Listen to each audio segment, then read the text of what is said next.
Hello my YouTube family, कैसे हैं आप लोग। आई होप आप लोग बहुत अच्छे होंगे और स्वस्थ होंगे। मैं भी बहुत अच्छी हूँ और स्वस्थ भी हूँ। आजकल तो दिन का पता ही नहीं चलता। सुबह इतनी गर्मी रहती है कि बाहर निकालने का ही मन नहीं करता, और ऊपर से सूरज को देख के तो लगता है जैसे कि वो कम होने का नाम ही नहीं लेगा। सुबह 8 बजे से ही इतनी कड़क धूप होती है ना कि कुछ छोटे मोटे सामान के लिए भी हम बाहर नहीं जा पाते। बच्चे को लेकर के तो और नहीं जा पाते कि लू ना लग जाए। अभी की गर्मी बहुत अच्छी नहीं होती। तो आज कुछ स्पेशल नहीं, आज मैं सोची कि आज मैं काले चने की सब्ज़ी बनाऊंगी। इसे हम लोग घुगनी बोलते हैं अपने बिहार में। आप इसे छोले भी बोल सकते हैं, कुछ भी बोल सकते हैं, हम लोग तो इसको घुगनी ही बोलते हैं। ये काले चने हैं। तो आज मैं इसी की सब्ज़ी बनाऊंगी, क्योंकि हरी सब्ज़ी मेरे पास कुछ भी नहीं था। हम बाहर नहीं जा पाए थे सब्ज़ी लाने के लिए। इतनी कड़क धूप होती है दिन में, और शाम को इतनी तूफ़ान आती है कि दोनों ही टाइम हम जा ही नहीं पाते। तो फिर मैं सोची कि यही बनाऊंगी। और ये बनता है ना, तो ये है कि आप सब्ज़ी ये लंच में भी आप यूज़ कर लो, और फिर स्नैक आइटम में भी बन जाता है। और ये मेरी फेवरेट सब्ज़ी है। मेरी मम्मी हमेशा बनाती थी और इतना यमी बनाती थी, इसके सामने चिकन वगैरह सब फेल था।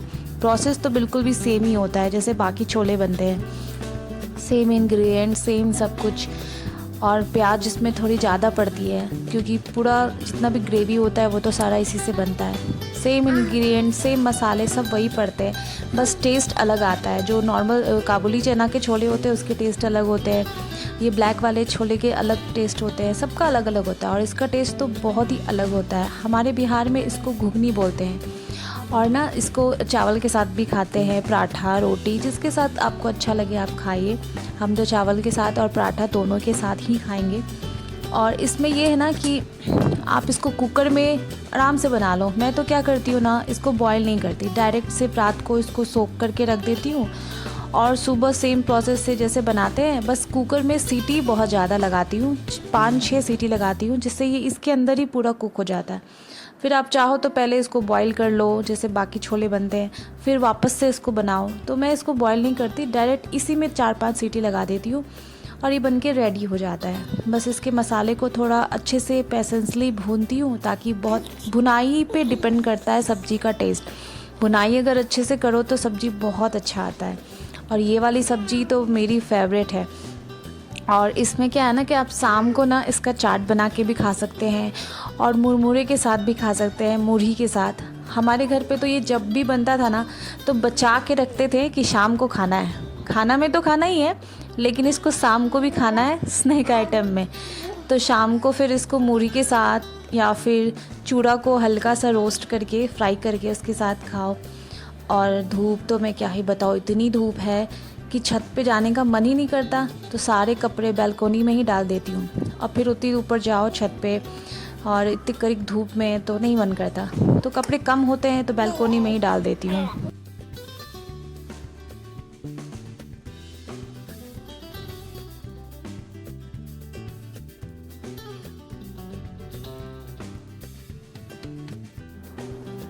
इस गर्मी में ना ठंडा ठंडा पीने का मन करता है, फिर चाहे वो लस्सी हो, या मैंगो शेक हो, या फिर ठंडी ठंडी नारियल की पानी।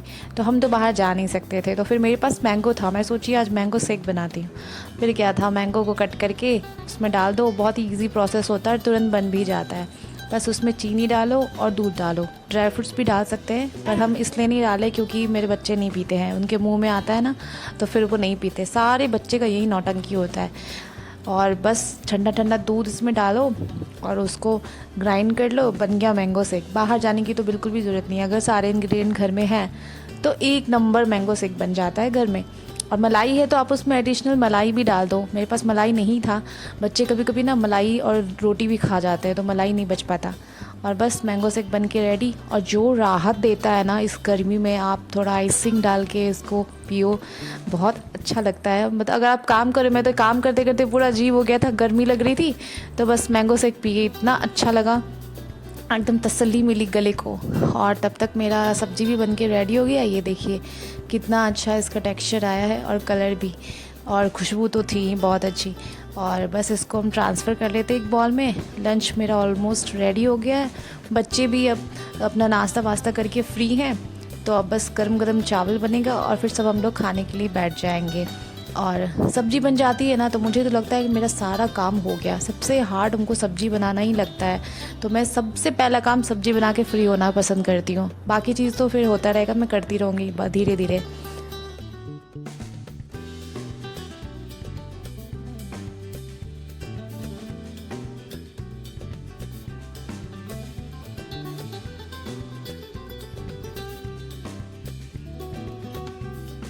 और यहाँ पे बच्चों की मस्ती चल रही थी। बच्चों का क्या है ना, मैं अगर किचन में रहूँगी ना तो ये लोग भी यहीं पे रहेगा गर्मी में। कितना भी बोलूँगी कि जाओ तुम तो पंखा में बैठो कम से कम, लेकिन नहीं, दोनों बच्चे मेरे पास ही रहेंगे। और अभी तो मेरा भाई है तो वो छुटकी को लेकर के उसको हवा दिला रहा है कूलर का, नहीं तो दोनों बच्चे एकदम किचन में ही रहेंगे। फिर चाहे मैं 1 घंटे किचन में काम करूँ या फिर 2 घंटे, वहीं पर बैठे रहेंगे मेरे साथ साथ गर्मी में। कितना भी बोल दूँगी कि बेटा आप पंखे में बैठ जाओ, AC में बैठ जाओ, लेकिन नहीं, ये होते हैं बच्चे, मम्मा जहाँ वहाँ बच्चे। और फिर शाम का टाइम हो गया था तो स्नैक टाइम, और जो सब्ज़ी में बनाई थी वो तो स्नैक आइटम भी था। तो बस उसको ना हम लोग मूढ़ी बोलते हैं इसको, और बहुत जगह इसको मुरमुरे भी बोलते हैं। तो मुरमुरे को हल्का सा रोस्ट कर ले, या फिर अगर वो कड़क है तो उस बिना रोस्ट किए भी अच्छा लगता है।